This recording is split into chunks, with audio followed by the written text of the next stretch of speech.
शीशा वो, मोर चक्कर में परवे त टूट के पर ही बिखरना वो। मन के बात नहीं तो जाने कैसे हम चुने रे दिया, तोरे खातिर हम कुआरी कर ले माया मोला सैया।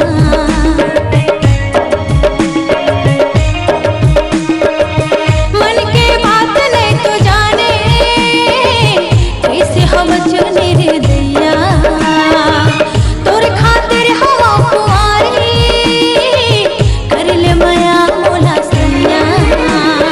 तोर बिना अधूरा है ये कहानी रे, ये कहानी रे, सात जन्म भर हो गयो तोर रानी रे, तोर रानी रे।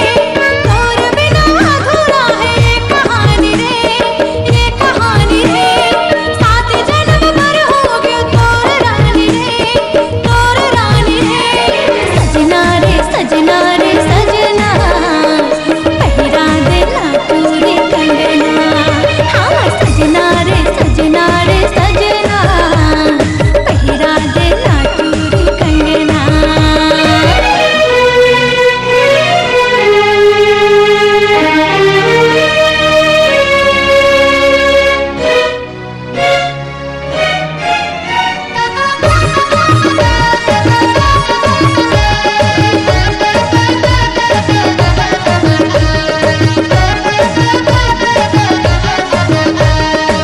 चार दिन के चटक चांदनी फिर अंधियारी रात वो, मोर समझ नहीं आवे गोरी मैं पीरित के बात वो।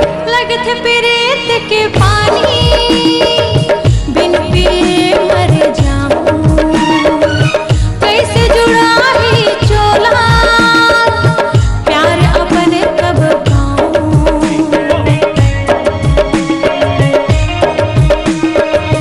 लगत प्रीत के पानी बिन पिए मर जाऊं, कैसे जुड़ा ही चोला प्यार अपन कब पाऊं। नहीं छोड़ा ताला लगे है बानी रे, लगे है बानी रे, जीव के आधार तय करे जचाने रे, करे जचाने रे।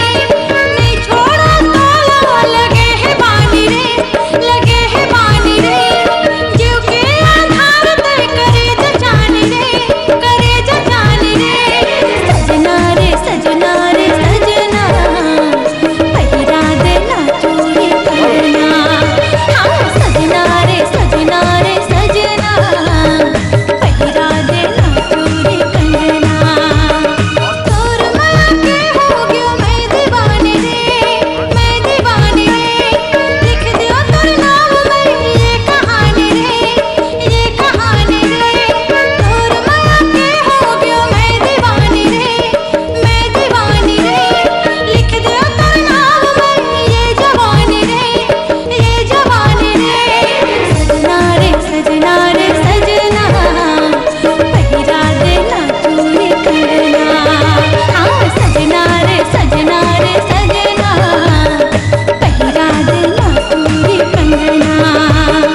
सजना रे सजना रे सजना, पहिरा देना चूड़ी कंगना।